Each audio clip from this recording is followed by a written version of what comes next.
Hoy nos ocupamos del precio de los combustibles. ¿Qué va a pasar? Justamente este jueves nos llevábamos la alegría, nos despertábamos con que habían bajado los precios, pero ¿van a subir esta próxima semana, como estamos oyendo con preocupación y llevábamos oyendo ya bastantes días? Ahora mismo, aquí, en el foco, lo vamos a tener muy claro con Nacho Rabadán, director general de la Confederación Española de Empresarios de Estaciones de Servicio. En un momento.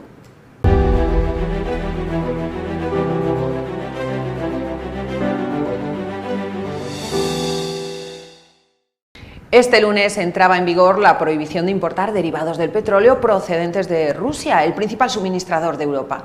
Se trata de una de las medidas del sexto paquete que ha aprobado la Unión Europea para sancionar a Rusia por su invasión a Ucrania, lo cual cambia mucho todo el panorama. ¿Cómo va a afectar este bloqueo a los precios del combustible?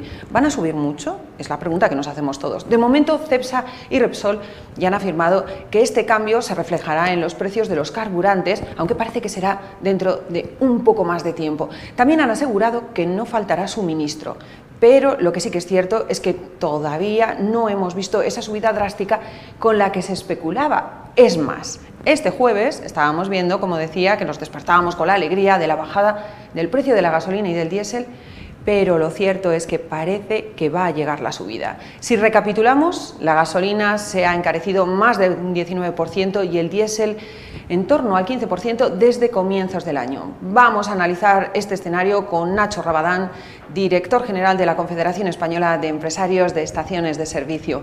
Hola Nacho, bienvenido. Hola María, gracias. Decíamos, menudo panorama tenemos, ¿no? Rusia era uno de los principales, o el principal suministrador con el 44% a Europa, y ahora con este veto Rusia no puede. ¿En qué medida nos va a afectar? Porque lo cierto es que estamos comprando petróleo ruso, bueno, ya refinado a través de China y de India. Sí, a ver, afectar nos va a afectar desde luego. Como hemos comentado en otras ocasiones, el mercado del petróleo, pero sobre todo de los productos ya refinados, gasolina o gasóleo, es un mercado muy estrecho, con muy poca diferencia entre oferta y demanda. Lógicamente, ante cualquier corte parcial o total de la oferta de uno de los proveedores, eso se nota muy rápidamente en el mercado. ¿Qué ha sucedido? ¿Por qué esto no está teniendo una consecuencia inmediata? Como claro, porque la gente dice, pero a ver, que lejos de subir, sí, ha bajado. ¿Qué ha pasado aquí? Pues ha pasado la Unión Europea y su política energética. Y su alta diplomacia o bueno, el adjetivo que se lo ponga quien quiera después de que hayamos tratado de explicar el asunto. La Unión Europea dice a partir del 5 de diciembre no se puede importar petróleo ruso y a partir del 5 de febrero no se puede importar productos derivados del petróleo ruso. Afecta especialmente al diésel, que era lo que más importaba a la Unión Europea, como muy bien has dicho tú. ¿Qué ha pasado? Hasta el 5 de diciembre la Unión Europea se ha hinchado a comprar gasóleo. Hacer acopio, ¿no? A tener reservas. Sí, sí, muchísimo, como nunca antes. Un 20% más que el año sabiendo pasado. Que el 5 de febrero entraba en vigor ese veto. Eso es.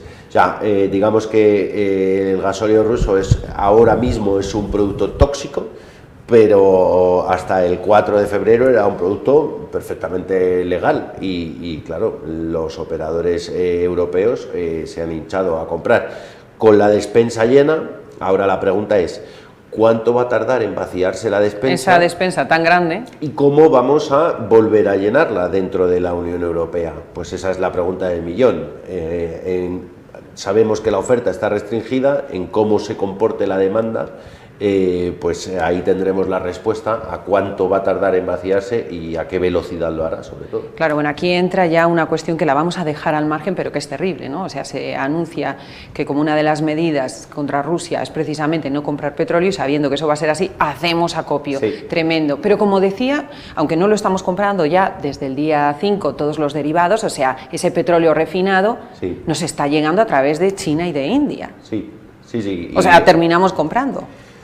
A ver, no compramos el producto prohibido en sí, pero claro, es verdad que aquí quien está haciendo el agosto en el mes de febrero son China e India, está claro, porque compran el petróleo ruso con un descuento muy importante, lo están comprando alrededor de $60 el barril, cuando ahora mismo el Brent está cotizando en torno a 86.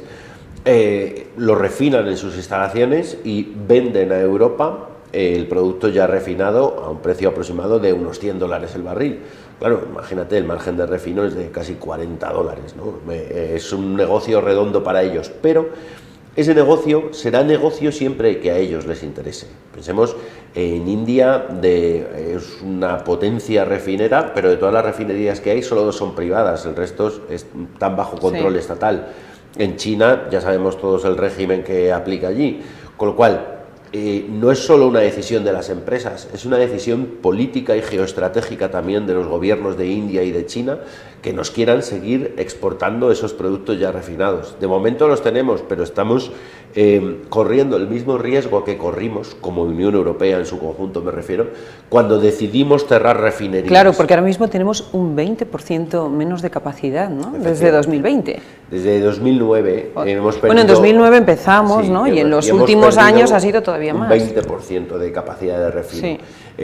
Aquí sucede como con cualquier otro proceso industrial, lo que ha sucedido, esa deslocalización, ¿no? Se han deslocalizado también las refinerías. Hemos visto que interesaba más, como Unión Europea, que fueran otros quienes produjeran los combustibles. Claro, con lo cual tenemos dependencia de otros, en vez de ser independientes nosotros. Y de la misma manera que se están relocalizando algunas industrias y están recomponiéndose un montón de cadenas de suministros, pensemos lo que ha pasado con los semiconductores en el mundo de la automoción, etcétera, etcétera.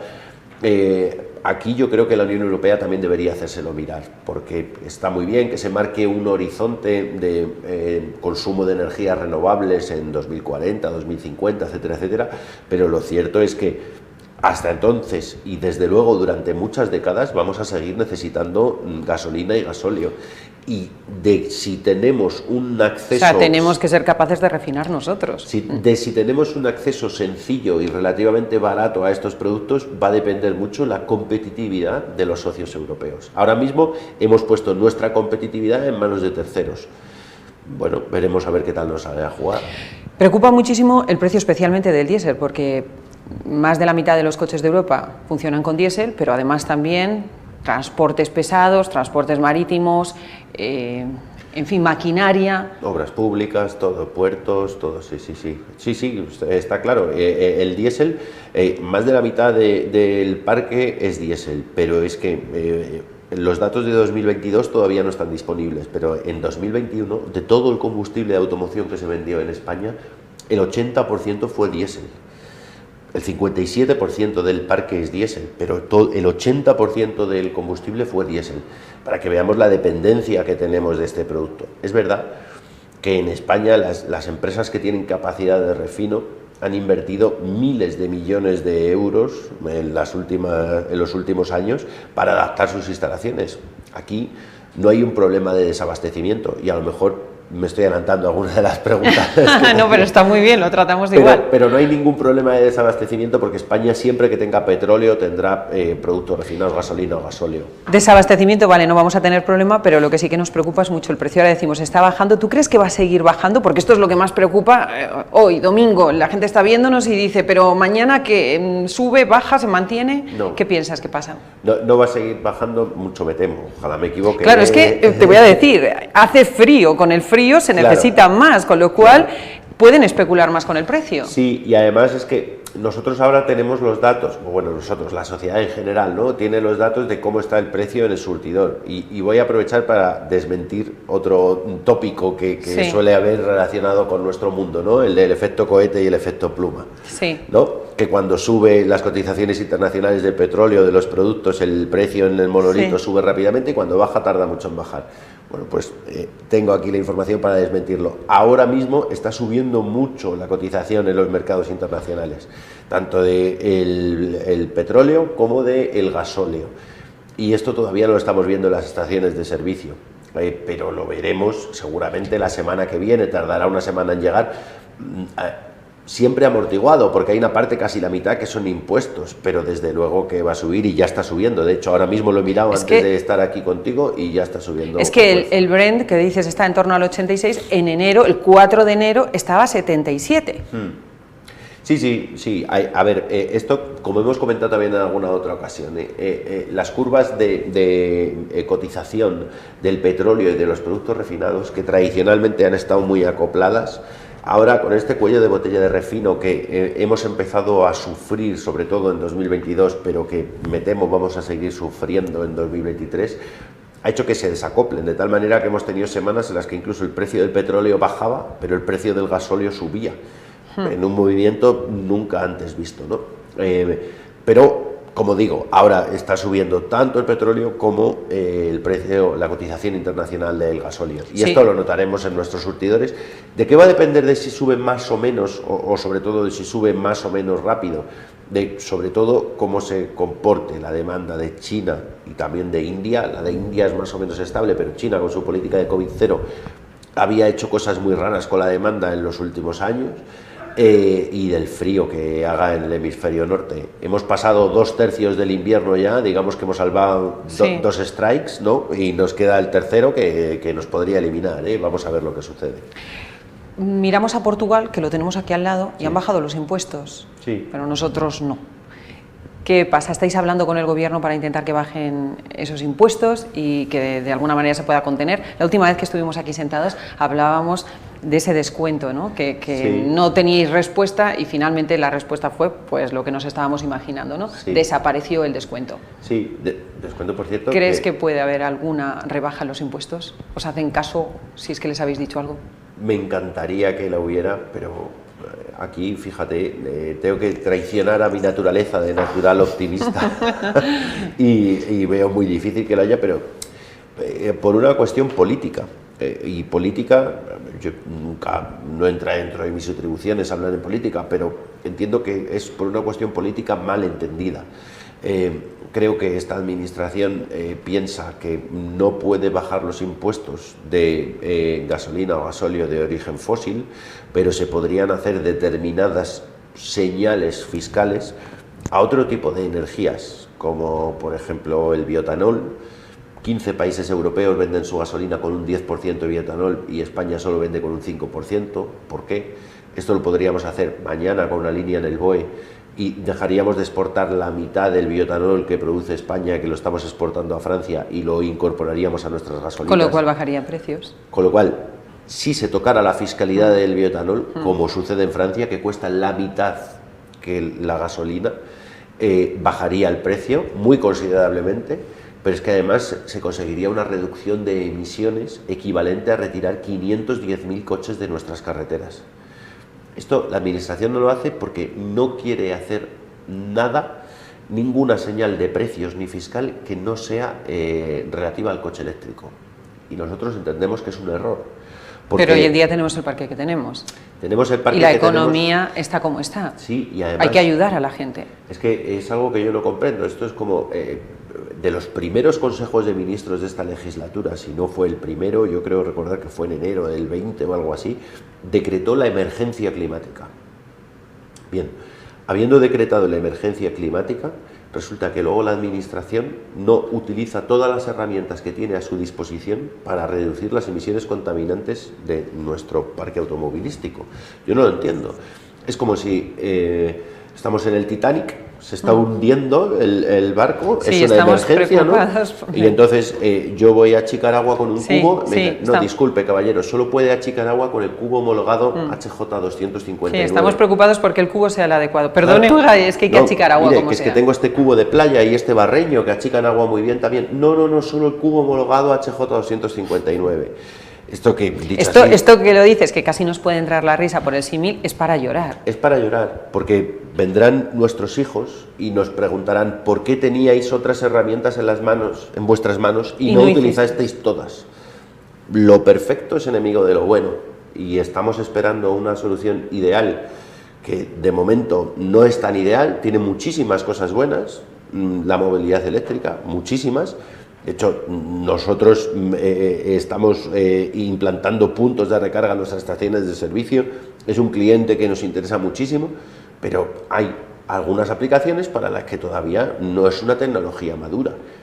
Y aún así nos lo intentan, nos lo imponen Este año entra en vigor la obligación de que algunas estaciones de servicio ya tengan puntos de recarga, aun a pesar de que los planes de negocio que nosotros estamos haciendo, pues es que no salen los números por ningún sitio. Pero, en fin, como digo, se ponen todos los huevos en una misma cesta y se descartan otras opciones que podrían ayudarnos a hacer una movilidad más sostenible, no lo entiendo. Nacho, vosotros habéis recibido un documento, porque se intenta poner tope al precio que tienen los combustibles, habéis recibido un documento en el que, larguísimo, no sé cuántas páginas tiene eso, 24, ¿cuántas? Sí, de casi 30 páginas. O 30 sí. páginas, Sí, y ahí, entre otras cosas, se dice que se permite el blend, ¿no? La mezcla. Sí, es lo que... Entonces volvemos aquí un poco, decimos, no se nos deja achicar con el cubo pequeño, pero en realidad la normativa europea nos está diciendo que sí, que lo hagamos. Sí, está claro. Nosotros somos muy críticos con la administración estatal española, pero es verdad que mucha de esa normativa viene de Europa. Esto que comentas es una guía de aplicación del tope al precio del diésel de la Unión Europea. Y es, pues, bajo mi punto de vista, otro sinsentido más de la política energética europea. Restarnos soberanía, etcétera, etcétera, etcétera, y ahora llega el momento de la hipocresía, y el momento de la hipocresía es este: no se puede importar diésel a partir del 5 de febrero, pero hasta el 4 nos hinchamos a importar diésel. No se puede importar diésel, pero te voy a poner una guía de aplicación. Ah, vale, ¿y esto cómo funciona? Pues en esa guía dice que si se mezcla, no dice en qué proporción, no es un documento especialmente técnico, si se mezcla. Pero es que eso es tan ambiguo que tú puedes tener el 95% de lo que se supone que no debería ser y el 5% de lo que sí. Correcto, si se mezcla con producto de otra procedencia, entonces ya no se le aplica ese Vale, tope. o sea, 95% ruso, 5% de, ¿dónde? Sí. ¿De igual dónde? Valdría. De hecho, está perfectamente detallado en cuanto a los códigos que se asigna a cada producto. Si sale diésel ruso y, por ejemplo, aquí o en otro sitio se le incorpora que sí lo pueda importar, vamos a poner, por ejemplo, cualquier país del Golfo Pérsico, se le incorpora un 5% de biocombustible, listo, ya se puede vender en Europa. Ni siquiera mezclándolo con otro diésel, se puede mezclar incluso con biocombustible y ya se puede vender en Europa siempre que esté dentro de las especificaciones que lo va a estar. Con lo cual, es esta política que lleva la Unión Europea de que tu mano derecha no sepa lo que hace tu mano izquierda, no sea que se vaya a escandalizar, ¿no? Pues, bueno, pues no lo sé. Serán los políticos europeos quienes tengan que responder a las explicaciones que en su momento les pidamos los ciudadanos, entiendo yo, porque esta política yo no la comprendo. Creo que es darnos un tiro en el pie o más arriba y no sé si está consiguiendo el efecto deseado, pero bueno. Difícil resulta de comprender. Ya para cerrar, más o menos hemos ido apuntando y nos has ido contestando, pero ¿qué previsión tienes tú de aquí a las próximas semanas? Sí. Ya dices que bajar no crees que baje. ¿Crees que vamos a vivir una gran subida o que más o menos va a estar la cosa estable hasta que efectivamente se acabe ese acopio, esas reservas de crudo ruso? Pues es que depende, sobre todo va a depender de cómo se comporte la demanda, lo que decíamos, y sobre todo parece ser que la demanda de la Unión Europea y de Estados Unidos está contenida, ramplona, casi vamos a decir, ¿no? Que no caemos en recesión, pero tampoco es que estemos para tirar demasiados cohetes. Y aquí quienes podrían animar el cotarro de la demanda, pues serían los BRICS y China sobre todo, India también, en función de lo que suceda. Pues ayer estaba viendo cuáles eran las estadísticas de vuelos que se habían producido internos dentro de China en el Año Nuevo Chino. Sí. Ya habían despegado, nunca mejor dicho, al hablar de vuelos de avión, habían despegado de forma importante con respecto a los registrados en periodos precedentes cuando aplicaba la política cero COVID. Lo mismo con desplazamientos en metro en ciudades como Shanghái, etcétera, etcétera. Están repuntando muchísimo. Son todo indicadores que los analistas lo que les hacen pensar esos indicadores es que China está despertando. Y como China despierte, claro, esa es otra de las grandes preguntas. ¿Qué pasa si China despierta? Claro, si China despierta de verdad, eso es un gigante que siempre va a tener sed, y sed sobre todo de gasóleo. Y es lo que comentábamos antes, con unas petroleras bajo control estatal, si China tiene mucha sed de gasóleo y sobre todo si cortando la exportación de gasóleo a la Unión Europea no pierde demasiado dinero y además resta competitividad a la Unión Europea o a Estados Unidos, cuyos inventarios de destilados medios, por cierto, están también en mínimos históricos, pues lo va a hacer, porque aquí la batalla es económica, pero claro, también es geopolítica, claro, y muy importante. Con lo cual, este para mí va a ser el factor determinante. ¿Qué va a suceder con la demanda, sobre todo de países como China? Un movimiento que, por otro lado, no podemos frenar de ninguna manera. Es algo que iba a despertar, está despertando y terminará de estar despierto correcto, del todo. correcto. Dices que hay otras cosas. Hay otras cosas. A este por el lado de la demanda, por el lado de la oferta, podríamos decir, y no va a haber más oferta, no se van a construir refinerías, se está construyendo alguna en México, alguna en el Golfo también, pero no con la capacidad suficiente como para suplir todo ese diésel ruso. Podemos decir, bueno, pero Estados Unidos también produce mucho gasóleo, ¿no? Que nos lo exporte, igual que nos la está exportando en 2022. Como digo, sus inventarios de destilados medios están en mínimos históricos. Y la administración Biden ya le ha dicho a las empresas con capacidad de refino en Estados Unidos, ojo, sé que ganáis un buen dinero exportando gasóleo a la Unión Europea, pero dedicaos a reconstruir vuestros inventarios, a bajar el precio del diésel en los surtidores y para las industrias estadounidenses, y dejaos de ganar dinero, que ya estáis ganando demasiado dinero. Con lo cual, por ahí tampoco parece que vamos a recibir suministro, con lo cual, pues tendremos que ver. Pero con lo que nos estás diciendo ahora mismo, sí, Cepsa, Repsol, y tú también nos estabas diciendo, no vamos a tener problemas de suministro, parece en el corto plazo, pero desde luego con todo este panorama, no solo económico, es geopolítico, sí, podemos empezar a preocuparnos un poco. En España no, porque es como digo, somos excedentarios tanto en gasolina como en gasóleo. Las refinerías que hay en España procesan crudo de una forma tan eficiente que producen más gasolina y gasóleo de lo que el país consume. Ahora bien, ¿qué pasa? Las estaciones de servicio, muchas, tenemos contratos con nuestros proveedores y el precio al que compramos ese producto a nuestros proveedores no es un precio que se negocie todos los días, es un precio cerrado, ¿sí?, y que está vinculado a la cotización internacional de cada uno de los productos. Es decir, si esto es como el que tiene una hipoteca y está vinculada al Euribor, ¿no? Pues nosotros lo mismo. Aunque lo produzcamos aquí, si la cotización internacional sube mucho porque hay muy poco producto disponible y mucha demanda, y por tanto la cotización internacional sube mucho, nosotros lo vamos a tener que comprar mucho más caro. Claro, lo vamos a ver y lógicamente tendremos que repercutir, aunque no todo, pero buena parte de ese incremento de precio lo tendremos que repercutir en nuestros monolitos, seguro. Pues esperemos no llegar a eso, ¿eh? Con este panorama nos quedamos. Volveremos a tenerte aquí, Nacho, pronto cuando veamos algunos cambios. Sí. Espero que sean para bien, pero... A ver si son para bien. Sí, eso estaba diciendo, que espero que sean para bien, pero lamentablemente tenemos que poner mala cara, cambiar esta sonrisa para decir que no pinta bien la cosa. Gracias, Nacho, ha sido un auténtico placer. A vosotros, siempre a ti. Espero que te haya puesto un poco de luz, que seguro que sí. Nacho siempre es muy claro hablando y nos resuelve todas esas incógnitas que podemos tener. Nos vemos la semana que viene, aquí, de nuevo, en El Foco, con otra entrevista interesante. Hasta entonces.